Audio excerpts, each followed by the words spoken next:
कोशिका जीव विज्ञान के संदर्भ में निम्नलिखित में से कौन सा कथन पादप का सर्वोत्तम वर्णन करता है? तो इसका जवाब है गमन और पोषण के लिए उपयोग की जाने वाली कोशिका झिल्ली के अस्थायी प्रवर्ध। ऑप्शन 4। दीप्त तीव्रता की एसआई इकाई क्या है? तो इसका जवाब है कैंडला।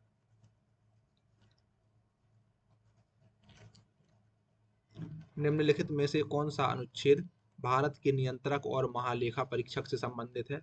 तो इसका जवाब है अनुच्छेद 148। सबसे अधिक समुपयोजित पाले जाने वाले और वाणिज्यिक गैर सहतूत रेशम कीटों में से एक एरी सिल्क वर्म क्या है? तो इसका जवाब है फिलोसामिया सिरिनी। Option number 2। वर्ष 1939 में फॉरवर्ड ब्लॉक की स्थापना निम्नलिखित राष्ट्रीय नेताओं में से किसने की थी? तो इसका जवाब है सुभाष चंद्र बोस ने। अंतरराष्ट्रीय इकाई प्रणाली एसआई में किस भौतिक कारक का मान 6.62607015 गुणा 10 की घात -34 जूल प्रति हर्ट्ज होता है? तो इसका जवाब है फ्लैंक स्थिरांक का। Option number 3।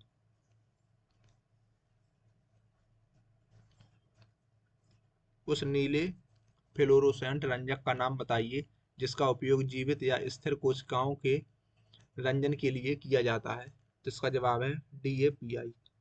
Option number 4। जनवरी 2024 में प्रधानमंत्री श्री नरेंद्र मोदी द्वारा शुरू की गई कोच्चि लक्षद्वीप द्वीप समूह सबमरीन ऑप्टिकल फाइबर केबल परियोजना को किस संस्था द्वारा वित्त पोषित किया जा रहा है? तो इसका जवाब है universal services obligation fund. Option number 1 के द्वारा।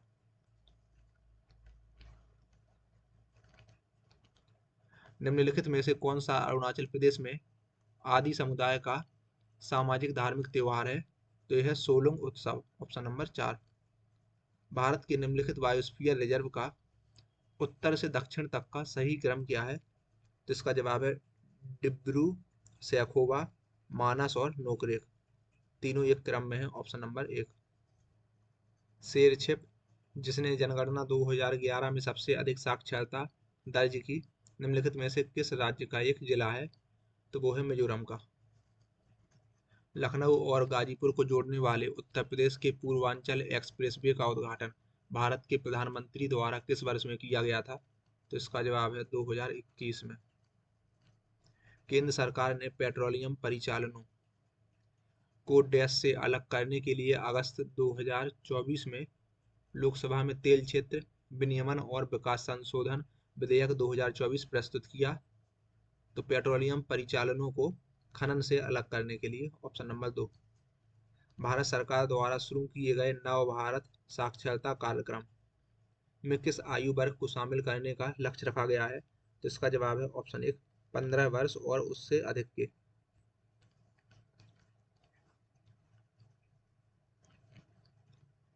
एक अर्घ किसके बराबर होता है? तो इसका मान है 10 की घात -7 जूल के। Option number 4। भारत की 8वीं पंचवर्षीय योजना के अध्यक्ष कौन थे? तो इसका जवाब है PV नरसिम्हा राव। भारतीय रिजर्व बैंक RBI मुद्रास्फीति को नियंत्रित करने के लिए रेपो दर का उपयोग कैसे करता है?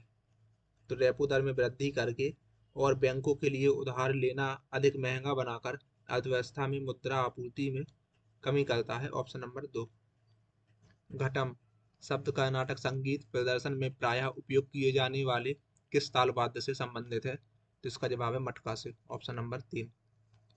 अभिनव भारत मंदिर यंग इंडिया सोसाइटी की स्थापना विनायक दामोदर सावरकर और उनके भाई ने भारतीय स्वतंत्रता संग्राम के दौरान एक गुप्त संगठन के रूप में की थी।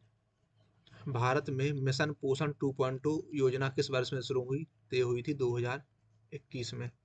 निम्नलिखित में से किस देश ने 1 जनवरी 2024 से अपना गोल्डन वीजा कार्यक्रम बंद कर दिया है जिसे 2013 में शुरू किया गया था, जो अमीर विदेशी निवेशकों को निवास परमिट प्रदान करता था? तो इसका जवाब है नीदरलैंड।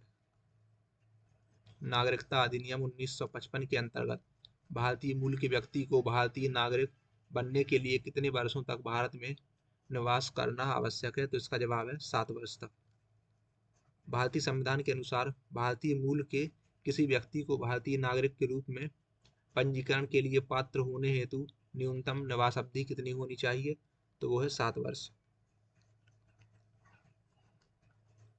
भारतीय संविधान का कौन सा अनुच्छेद भारत के केंद्र शासित प्रदेशों में उच्च न्यायालयों के गठन से संबंधित है? तो अनुच्छेद 241, ऑप्शन नंबर 2।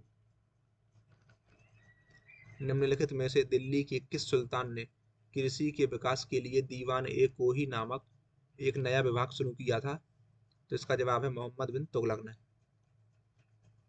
भारत में संसदीय कार्य समिति का अध्यक्ष निम्नलिखित में से कौन है? तो वो है केंद्रीय रक्षा मंत्री, ऑप्शन 3। निम्नलिखित में से कौन सी उष्णकटिबंधीय पर्णपाती वनों की विशिष्ट विशेषता है? तो वो है पेड़ मौसम के अनुसार पत्ते गिराते हैं। उस आर्थिक आधारित संरचना को पहचानिए जो कि भारत और विश्व स्तर दोनों पर स्टॉक ट्रेडिंग, विभिन्न प्रकार के निवेश और जमा, वित्त पोषण पहल और ऋण प्रेषण जैसी वित्तीय गतिविधियों का समर्थन करती है। तो इसका जवाब है बैंकिंग संस्थान, ऑप्शन 1।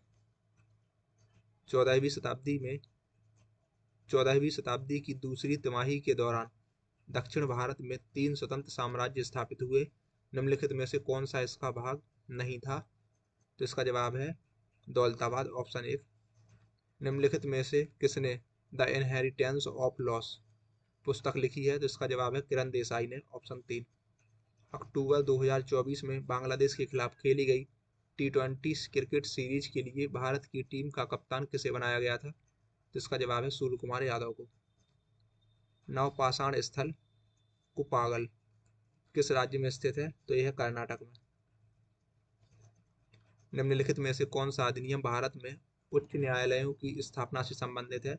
तो भारतीय उच्च न्यायालय अधिनियम 1861, ऑप्शन नंबर 3।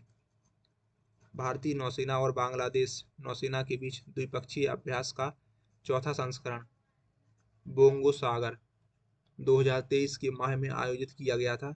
तो इसका जवाब है नवंबर में। 2023 में संप्रीति सैन्य अभ्यास का 11वां संस्करण कहाँ आयोजित किया गया था? तो इसका जवाब है उमरोई, भारत में। निम्नलिखित में से किस सुधार संगठन ने एनी बेसेंट के मार्गदर्शन में प्राचीन भारतीय धर्मों, दर्शन और सिद्धांतों के अध्ययन को बढ़ावा दिया? तो इसका जवाब है थियोसॉफिकल सोसाइटी। संधारणीय कृषि पद्धतियां ग्रामीण विकास में किस प्रकार योगदान देती हैं? तो मृदा स्वास्थ्य, जल संरक्षण और जैव विविधता को बढ़ाकर, जिससे दीर्घकालिक कृषि उत्पादकता और ग्रामीण आजीविका को बेहतर बनाया जा सकता है। निम्नलिखित में से किसने भारतीय संविधान को वकीलों का स्वर्ग और आम नागरिक के लिए समझना कठिन कहा था? तो इसका जवाब है आइवर जेनिंग्स ने। निम्नलिखित में से कौन सा वाद्य यंत्र आमतौर पर हिंदुस्तानी शास्त्रीय संगीत में उपयोग नहीं किया जाता है? तो इसका जवाब है घातम। निम्नलिखित में से किसे दिल्ली सल्तनत के प्रथम संप्रभु शासक के रूप में जाना जाता है? इसका जवाब है शम्स अल दीन इल्तुतमिश। भारत में निम्नलिखित में से किस राज्य ने कृषि कार्यों में लगी महिलाओं के लिए TANWA तनवा परियोजना शुरू की? तो वो है तमिलनाडु, ऑप्शन 2। अक्टूबर 2023 में अपग्रेड किए गए उन्नत परिवहन प्रबंधन प्रणाली में निम्नलिखित में से किसे पहली बार लागू किया गया था? तो इसका जवाब है video incidence detection and enforcement system, option number 1। Paris Paralympic खेल 2024 में रजत पदक विजेता थुलासिम्थी मुरुगेसन निम्नलिखित में से किस खेल से संबंधित हैं? तो यह बैडमिंटन से संबंधित। भारत का पहला कृत्रिम उपग्रह आर्यभट्ट भारतीय अंतरिक्ष अनुसंधान संगठन इसरो के द्वारा अंतरिक्ष में प्रक्षेपित किया गया था। 1999 से 2000 तक भारत में कितने प्रतिशत व्यक्ति द्वितीय क्षेत्र में कार्यरत थे? तो 15.8%। 1 दिसंबर 2023 से 30 नवंबर 2024 तक G20 की अध्यक्षता किस देश के पास थी? तो इसका जवाब है ब्राजील के पास। जुलाई 2024 में रॉबर्ट जेरार्ड रवि किस दूरसंचार कंपनी के नए चेयरमैन और प्रबंध निदेशक बने? तो भारत संचार निगम लिमिटेड। मृदा स्वास्थ्य कार्ड योजना में निम्नलिखित सभी शामिल हैं सिवाय किसानों की आय दोगुनी करना के, ऑप्शन 3। जो इसमें शामिल हैं वो है निषेचन प्रथाओं में पोषक तत्वों की कमी को दूर करने के लिए एक आधार प्रदान करना, मृदा परीक्षण प्रयोगशालाओं की कार्य प्रणाली का विकास और सुदृढ़ीकरण, पोषक तत्व प्रबंधन अभ्यासों और उर्वरकों के संतुलित उपयोग को बढ़ावा देना। निम्नलिखित में से कौन सी सवाना पारिस्थितिकी तंत्र में पाई जाने वाली मुख्य प्रजाति है? तो वो है हाथी, ऑप्शन 2।